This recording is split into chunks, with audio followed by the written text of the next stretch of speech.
If you like zingy, authentic Mediterranean-inspired flavours, then this tuna puttanesca pizza is for you. To a pizza base, brush on a mix of olive oil and crushed garlic.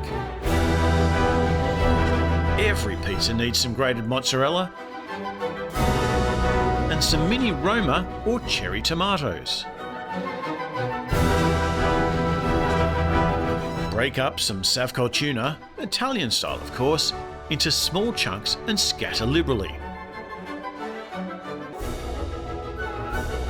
Add some red onion, capers,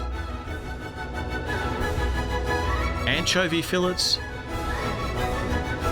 pitted black olives, and some freshly chopped chilli.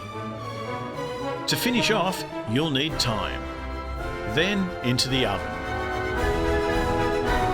Before you dig in, garnish with some fresh basil. This tuna puttanesca pizza tastes every bit as good as it looks. Maybe it'll become your Friday night favourite.